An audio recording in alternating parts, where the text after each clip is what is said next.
Alam mo ba, may isang puno ng mangga na halos putulin na. Kasi ilang taon na, wala pa ring bunga. Walang prutas, walang kita. Parang walang silbi. Pero ang hindi alam ng karamihan, may nangyayari na pala sa ilalim. Panoorin mo to hanggang dulo kasi baka ikaw ang punong ito. May isang magsasaka, nagtanim siya ng puno ng mangga. Araw-araw niya itong dinidiligan, inaalagaan, pinoprotektahan. Lumipas ang 1 taon, walang bunga. 2 taon, wala pa rin. 3 taon, ganon pa rin.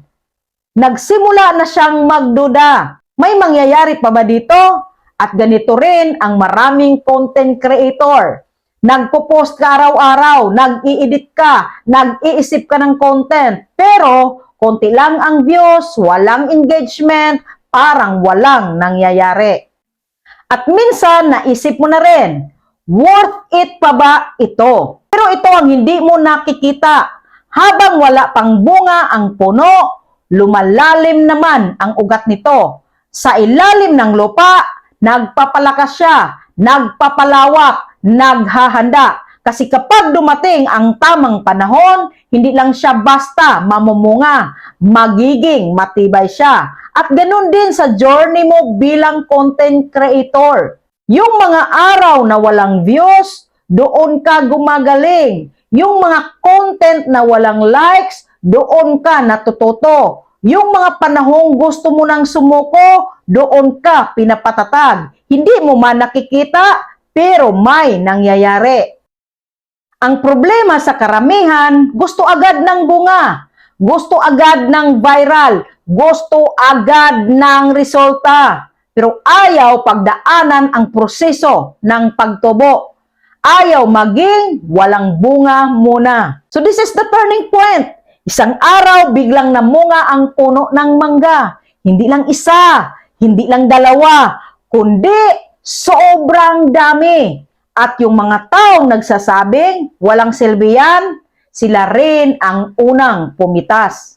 At ganoon din sa content creation, darating ang araw, bigla kang mapapansin, bigla kang magba-viral, bigla kang magkakaroon ng audience at sasabihin nila, ang bilis ng success mo Pero hindi nila nakikita yung mga taon ng walang bunga. Ang puno ng mangga, hindi minamadali ang bunga. Pinapalakas muna niya ang ugat. Ikaw rin, huwag mong madaliin ang resulta. Palakasin mo muna ang sarili mo.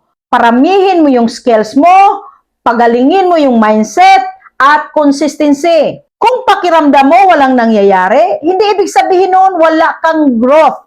Baka hindi mo lang nakikita, pero lumalalim na ang ugat mo. At tandaan mo, kapag malalim ang ugat, kahit malakas ang bagyo, hindi ka matitinag.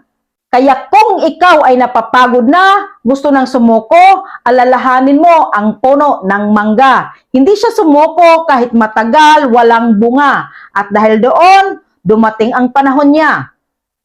Hindi lahat ng walang bunga ay failure. Minsan naghahanda ka lang para sa mas malaking ani.